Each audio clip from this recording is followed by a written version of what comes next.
தமிழ்நாட்டிற்கு மிகப்பெரிய துரோகத்தை ஏற்கனவே ஆட்சியில் இருந்த போதும் செய்தவர், ஆட்சியை விட்டு விலகிய பிறகும் அதற்கான வேலைகளை தொடர்ந்து செய்து கொண்டிருப்பவர் தான் இந்த எடப்பாடி பழனிசாமி. தமிழ்நாட்டுடைய ஒட்டுமொத்த உரிமையையும் காவு கொடுக்கறதுக்கு இந்த கோழை பயல் எடப்பாடி பழனிசாமி முடிவு பண்ணிட்டானா அப்படின்ற மாதிரி எல்லாரும் கோபத்திலையும் ஆத்திரத்திலையும் இருந்த அந்த எங்க எடப்பாடி பழனிசாமி எப்படிங்க அமித்ஷாவை எதிர்த்தோ பாஜகவை எதிர்த்தோ இனிமேல் அறிக்கையை விட போறாரு.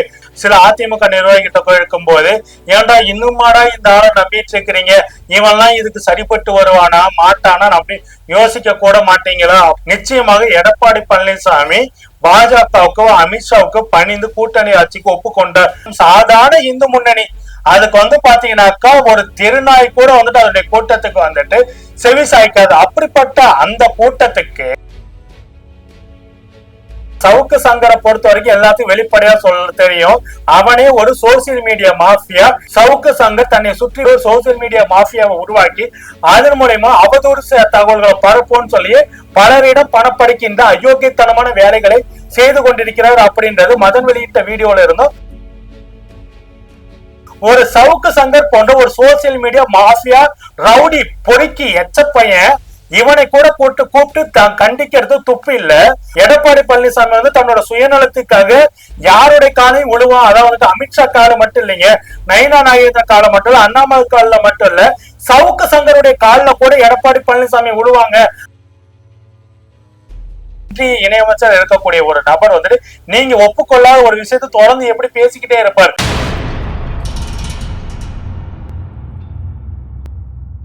மை சென்னை 360 தோழர்களுக்கு வணக்கம். தோழர்களை தன்னுடைய சுயநல அரசியலுக்காக எந்த விதமான துரோகத்தையும் தமிழ்நாட்டுக்கு செய்வதற்கு எடப்பாடி பழனிசாமி அவர்கள் துணிந்திருக்கிறார் அப்படின்றது எல்லாத்துக்கும் வெளிப்படையா தெரிஞ்சதா. சொந்த கட்சியை மட்டும் இல்ல, தமிழ்நாட்டையுமே பாஜகவிற்கு அடிமை சாசனம் எழுதி கொடுக்கும் அளவுக்கு தமிழ்நாட்டிற்கு மிகப்பெரிய துரோகத்தை ஏற்கனவே ஆட்சியில் இருந்த போதும் செய்தவர், ஆட்சியை விட்டு விலகிய பிறகும் அதற்கான வேலைகளை தொடர்ந்து செய்து கொண்டிருப்பவர் தான் இந்த எடப்பாடி பழனிசாமி அப்படின்றது ஒவ்வொரு நாளுமே பாத்தீங்கன்னா தோல்வித்து காட்டப்பட்டுக்கிட்டே இருக்குது. அப்படிதான் பாத்தீங்கன்னாக்கா அதிமுக பாஜக கூட்டணி மீண்டும் உறுதி செய்யப்பட்ட பிறகு டெல்லியில எடப்பாடி பழனிசாமி அமித்ஷாவை பார்த்துட்டு வந்ததுக்கு அப்புறமேட்டு அன்றைக்கே பாஜகவுடைய ஐடி விங்கோட பிரஸ் நோட்ல வெளிப்படையாகவே போட்டிருந்தாங்க, 2026 சட்டமன்ற தேர்தலில் அதிமுக பாஜக கூட்டணி வெற்றி பெற்றாக கூட்டணி ஆட்சி அப்படின்றத அவர்களோட பிரஸ் ரிலீஸ்ல வெளிப்படையா சொல்லி இருந்தாங்க. ஏன்னா இதுக்கு ஒப்புக்கொள்ளாம அவர்கள் அப்படி போட முடியாது. இவர்கள் ஒப்புதல் இல்லாம அப்படி போட்டதான எடப்பாடி பழனிசாமி அதை உடனே கண்டித்து இருக்கணும். அமித்ஷாவும் தன்னுடைய எக்ஸ் வலைதள பக்கத்துல கூட்டணி ஆட்சி அப்படின்றத வெளிப்படையா சொன்னது பிறகு அப்போது இருந்து தொடர்ந்து மௌனம் காத்துட்டே இருக்கிறாரு எடப்பாடி பழனிசாமி.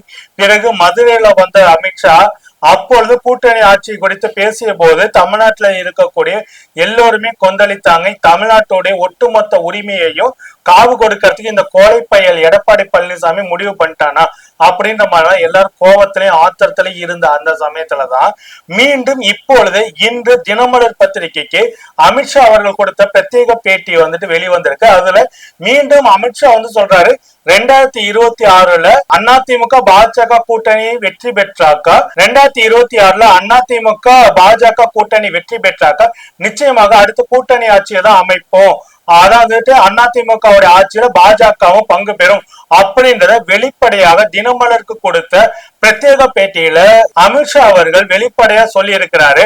ஆனாலும் எடப்பாடி பழனிசாமி இதுவரைக்குமே இந்த விஷயம் குறித்து அதிமுக தரப்புல எந்த ஒரு விஷயமும் சொல்ல கிடையாது. இதுலயும் பாத்தீங்கன்னாக்கா இது சம்பந்தம் இப்படி அமித்ஷா சொல்லியிருக்காங்கன்னு சொல்லிட்டு நம்ம அதிமுக வட்டாரத்துல இருக்கக்கூடிய நண்பர்கள்ட்ட கேட்டா இந்த கூட்டணி ஆட்சி அப்படின்ற விஷயம் பாத்தீங்கன்னா அதிமுகக்குள்ளேயே மிகப்பெரிய சலசலப்பை பரபரப்பை ஏற்படுத்திட்டு இருந்தது. அதையும் பாத்தீங்கன்னாக்கா ஜெயக்குமார் வளர்மதி போன்றவர்கள் எல்லாம் எடப்பாடி பழனிசாமி சட்டையை பிடிச்சு கேட்காத குறையாக கண்டபடி அவர்கிட்ட கத்திட்டு போன சம்பவங்களை நடந்த பிறகும் அமித்ஷா மீண்டும் மீண்டும் கூட்டணி ஆட்சி தான் தமிழ்நாட்டுல அப்படின்னு வலியுறுத்திட்டு இருக்கும் போது எடப்பாடி பழனிசாமி மீண்டும் தன்னுடைய கள்ள மௌனத்தை காத்துக்கிட்டே இருக்கிறாரு. நமட்டு சிரிப்போடு அப்படின்றத பார்க்கும்போது அதிமுகவுடைய உறுப்பினர்கள் எல்லாத்துக்குமே டென்ஷன் அதிகமாகிட்டு தான் இருக்குது. இது பத்தி பாத்தீங்கன்னாக்கா அதிமுக இருக்கக்கூடிய சில நபர்கிட்ட கேட்கும் போது எங்க எடப்பாடி பழனிசாமி எப்படிங்க அமித்ஷாவை எதிர்த்தோ பாஜகவை எதிர்த்தோ இனிமேல் அறிக்கையை விட போறாரு, பேருக்கு வேணா திமுக கிட்ட வெட்டிய சவடால் விடுறதுக்காக வந்துட்டு நாங்க வந்துட்டு மாநில உரிமைகளை மீட்டெடுப்ப நேற்று அறிக்கையெல்லாம் விட்டாரு.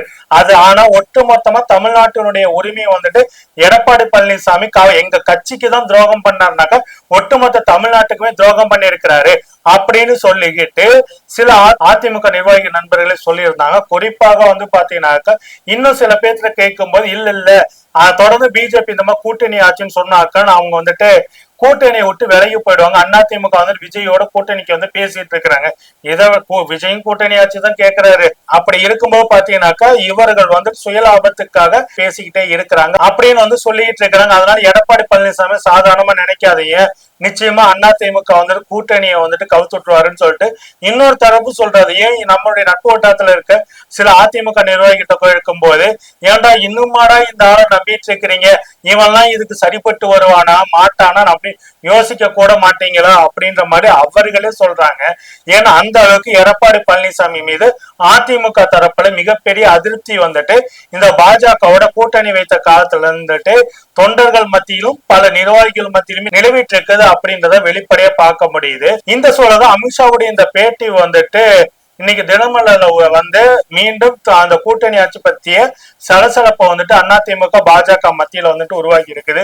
நிச்சயமாக எடப்பாடி பழனிசாமி பாஜகவுக்கு அமித்ஷாவுக்கு பணிந்து கூட்டணி ஆட்சிக்கு ஒப்புக்கொண்ட அப்படின்றதுல எந்த விதமான மாற்று கருத்துமே கிடையாது. ஏன் அப்படி சொல்றோம்னாக்கா சாதாரண இந்து முன்னணி அவன் கூட்டம் போட்டா ஒரு திருநாய் கூட அந்த கூட்டத்தை நின்னு கேட்காது. அப்படிப்பட்ட அந்த இந்து முன்னணியோட கூட்டத்துக்கு தன்னுடைய கட்சியை சேர்ந்த மூத்த நிர்வாகிகள் குறிப்பாக முன்னாள் அமைச்சர்களை அனுப்பி மதுரையில் நடந்த முருகன் மாநாட்டில் கலந்து கொள்ள வைப்பதும் அந்த முருகன் மாநாட்டில் பெரியார் குறித்தும் அண்ணாவை குறித்தும் அவதூறாக இழிவுபடுத்தி போடப்பட்ட காணொளி குறித்து அவங்க அந்த நிகழ்ச்சியில் கலந்து கொண்டவர்கள் கண்டிக்கல, எடப்பாடி பழனிசாமி கண்டிக்கல.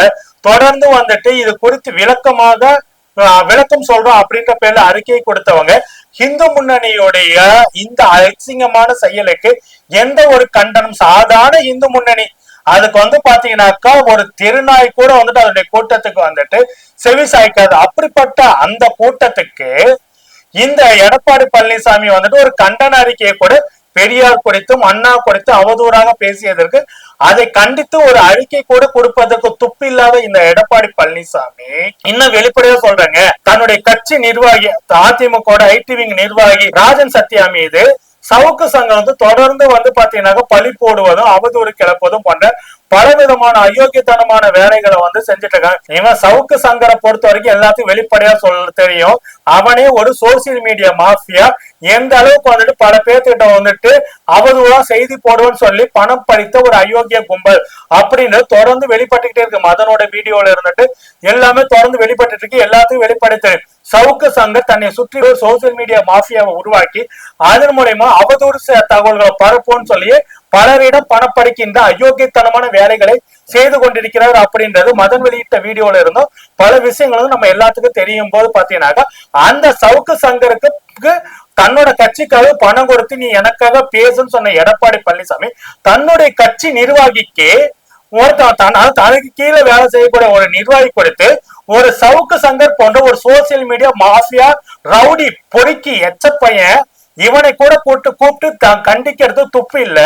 அப்படிப்பட்ட இந்த எடப்பாடி பழனிசாமி வந்து தன்னோட சுயநலத்துக்காக யாருடைய காலையும் விழுவான். அதாவது அமித்ஷா காலம் மட்டும் இல்லைங்க, நயினா நாகேந்திர காலம் மட்டும் இல்ல, அண்ணாமலை கால மட்டும் இல்ல, சவுக்கு சங்கருடைய காலில் கூட எடப்பாடி பழனிசாமி விழுவாங்க அப்படின்னு சொல்லிட்டு அதிமுகவுடைய சில நிர்வாகிகளை எடப்பாடி பழனிசாமியால வந்துட்டு குறை சொல்ற அளவுக்கு வந்துட்டு எடப்பாடி பழனிசாமி தரம் தாழ்ந்து போயிருக்காங்க. ஒரு சவுக்கு சங்கரை கூப்பிட்டு இத்தனைக்கும் எடப்பாடி பழனிசாமி கொடுக்கிற பணத்துலதான் சவுக்கு சங்கம் சோத்த தின்னுட்டு இருக்கிறான். ஓகேங்களா, அவனுடைய கட்சி இப்போதைய ஆபீஸ் வந்து ரன் ஆயிட்டு இருக்கு அப்படின்னு கொள்ள. அப்படி இருக்கும்போது பாத்தீங்கன்னாக்க இவனை கூட கூப்பிட்டு கண்டிச்சு என் கட்சி நிர்வாகி எப்பறம் நீ இப்படி எல்லாம் சொல்லலாம் அப்படின்னு சொல்றது கேட்கறது துப்பு இல்லாத தானி இல்லாத இந்த எடப்பாடி பழனிசாமி அமித்ஷாவை எப்படிங்க இந்த விஷயத்துல வந்து கண்டிச்சோ இல்ல மறுத்தோ பேச போறாரு? எங்க தலையெழுத்து அதிமுக வந்துட்டு எடப்பாடி பழனிசாமி அடிமை சாசனை பாஜகவுக்கு எழுதி கொடுத்துட்டு போயிட்டாரு. நாங்க இன்னைக்கு அசிங்கப்பட்டு இருக்கிறோம். அடுத்து வந்து பாத்தீங்கன்னாக்கா வரப்போகின்ற தேர்தலில் ஒருவேளை இவர்கள் வெற்றி பெற்றாக்க ஒட்டுமொத்த தமிழ்நாட்டையுமே பாஜகவுக்கு அடிமை சாசனமாக எழுதி கொடுத்துட்டு போயிடுவாரு இந்த எடப்பாடி பழனிசாமி. அதனாலேயே வந்து பாத்தீங்கன்னா வரப்போகின்ற தேர்தலில் இந்த கூட்டணி வந்துட்டு அதிமுக பாஜக கூட்டணி வெற்றி பெறக்கூடாது, நாங்களே கடவுள்கிட்ட வேண்டிக்கிறோம், அந்த முருகன்கிட்ட வேண்டிக்கிறோம் சொல்லிட்டு அதிமுக இருக்கக்கூடிய சில முக்கிய நிர்வாகத்துல இருக்கக்கூடிய சில நண்பர்களை சொல்லும் போதுதான் எடப்பாடி பழனிசாமி எந்த அளவுக்கு தரம் தாழ்ந்து மட்ட ரகமா போயிட்டாரு அப்படின்றத வெளிப்படையா தெரியுது. ஆகவே எடப்பாடி பழனிசாமி கூட்டணி ஆட்சி அப்படின்ற ஒரு விஷயத்தை ஒப்புக்கொண்டுதான் பாஜகவோட கூட்டணியை அமைச்சிருக்கிறார் அப்படின்றது வெளிப்படையா தெரியுது. இன்னமும் சொல்ற எடப்பாடி பழனிசாமிக்கு திராணி இருந்ததுனாக்கா அமித்ஷாவுடைய இந்த பேட்டி குறித்து ஒரு கண்டன அறிக்கையை நான் இப்படி பேசவே இல்லை, கூட்டணி ஆட்சி நான் பேசவே இல்லை, இததான் பேசுனேன் அப்படின்னு சொல்லிட்டு வெளிப்படையாக ஸ்டேட்மெண்டாக உங்களால சொல்ல முடியுமா? பிரஸ்ல வந்துட்டு சொல்ல முடியுமா? நீங்க சொல்லாத ஒரு விஷயத்த வந்துட்டு எப்படி வந்துட்டு இணையமைச்சர் இருக்கக்கூடிய ஒரு நபர் வந்துட்டு நீங்க ஒப்புக்கொள்ளாத ஒரு விஷயத்த தொடர்ந்து எப்படி பேசிக்கிட்டே இருப்பார்? அப்படின்னாக்க நீங்க ஒப்புக்கொண்டு வந்ததுனாலதான் இதை பேசிட்டு இருக்கிறாங்க. அப்படி நீங்க இதுக்கு ஒப்புக்கொள்ளனாக்கா கண்டிப்பாக நீங்க இதுக்கு மறுப்பு தெரிவிக்கனாக்கா நீங்க அதை பத்தி வாயுவத்தோர்கள் கட்சியில இருக்கக்கூடிய எஸ்பி வேலுமணி போன்ற அள்ளி சில்லுகளை விட்டுட்டு அறிக்கை கொடுக்குறீங்கனாக்கா இதனால எந்த ஒரு பிரயோஜனம் இல்லை. எடப்பாடி பழனிசாமி அவர்களே உண்மையில கூட்டணி பேரத்தை நீங்க என்ன பேசுனீங்க அப்படின்றத வெளிப்படை எல்லாத்துக்கும் தெரிஞ்சது. உங்க சம்பந்தியை காப்பாத்திடுறோம், உங்க பையனை காப்பாத்திடுறோம், அதிமுக அடமானம் வச்சீங்க, அது எங்களுக்கு வந்து பிரச்சனை இல்லை. உங்க கட்சி நீங்க உருவாக்கின கட்சி கூட இல்லை, நீங்க வந்து தவழ்ந்து வந்த அந்த கட்சியில வந்துட்டு இன்னைக்கு பொதுச் செயலாளர் ஆகி பல துரோகங்களை சந்தித்த நீங்க, அதாவது கொஞ்சமாவது வந்துட்டு ஆளுமை திறமனோடு ஆளுமை தன்மையோடு வளர்ந்த ஒரு தலைவனா இருந்தா எந்த ஒரு நெருக்கடி எதிர்த்து நின்று சமாளிப்பாங்க. நீங்க தான் எல்லாத்துடைய கால்களை பிடித்து பிடித்து ஜெயலலிதா அம்மையார் அவர்களுடைய கால்கள், சசிகலா அம்மையாருடைய கால்கள், அமித்ஷா, நரேந்திரா, அண்ணாமலை, நைனா நாகேந்திரன் கால்கள் இப்ப சவுக்கு சங்கர் காலில் கூட விழுவதற்கு தயாராக இருக்கக்கூடிய எடப்பாடி பழனிசாமி அவர்களே நீங்க வந்து பாத்தீங்கன்னா எப்படி வந்துட்டு அமித்ஷாவை கண்டித்து அறிக்கை விடுவீங்க? அப்படிப்பட்ட நீங்க வந்து பாத்தீங்கன்னா தமிழ்நாட்டினுடைய உரிமையை சேர்த்து காவு கொடுப்பதற்கு உங்களுக்கு என்ன அதிகாரம் உரிமை இருக்குதுன்னு நீங்க இந்த வேலையை பண்றீங்க? தமிழ்நாட்டுக்குள்ள கூட்டணி ஆட்சி கூடாது அப்படின்றது எந்த கட்சி மெஜாரிட்டியா இருக்கோ அந்த கட்சி தான் ஆட்சி வரணுமே தவிர கூட்டணி ஆட்சி அப்படின்ற ஒரு விஷயமே இருக்கக்கூடாது. அது தமிழ்நாட்டுடைய நலனுக்கு, அது தேசிய கட்சிகளோட கூட்டணி ஆட்சி, அது குறிப்பாக பாஜக கூட்டணி ஆட்சி என்பது தமிழ்நாட்டுக்கு மிகப்பெரிய பேரிழப்புகளை கொடுக்கும் அப்படின்றது இருக்கும்போது எடப்பாடி பழனிசாமி அவர் தொடர்ந்து தமிழ்நாட்டுக்கு இப்படி ஒரு துரோகத்தை செஞ்சுட்டு இருக்கிறாருக்குள்ள தமிழ்நாட்டு அரசியல் அதிமுக என்ற கட்சி புறக்கணிக்கப்படுவதோ இல்லையோ வரப்போகின்ற தேர்தலில் அதிமுகவை காப்பாற்றுவதற்காகவும் எடப்பாடி பழனிசாமி அரசியலிருந்து அப்புறப்படுத்துவதற்காகவுமாவது ஒட்டுமொத்த தமிழ்நாட்டு மக்களும் அதிமுக பாஜக கூட்டணியை வீழ்த்த வேண்டிய அவசியம் இருக்குது. மீண்டும் திராவிட மாடல் ஆட்சி தான் தமிழ்நாட்டு அரசுக்கு ஆட்சி பொறுப்புல வர வேண்டிய அவசியம் இருக்கு அப்படின்றத சொல்லிக் கொள்கிறோம் தோழர்களை. அடுத்தடுத்து என்ன நடக்குது என்பது குறித்து பொறுத்திருந்து பார்ப்போம். நன்றி, வணக்கம். இடதுசாரிகளை பேசுவதற்கு இவ்வளவுண்டுல செருப்பு ஒட்டி இருக்கிற தூசி அளவு கூட சமானம் இல்லை இந்த சங்கி கும்பல். குறிப்பா சாட்டை துரைமுருகனும் அவங்க அண்ணே சில்ற சீமானும் தகுதியற்றவர்கள். மரியாதையா இருந்தா தப்பிச்சுக்குவானுங்க, இல்லைன்னா திருவாரூர் மெத்தேடு தான் வரும். திருவாரூர் மெத்தேடு என்னடானா விளக்கமா எடுத்துட்டு போய் வீட்டுல சாத்துறது.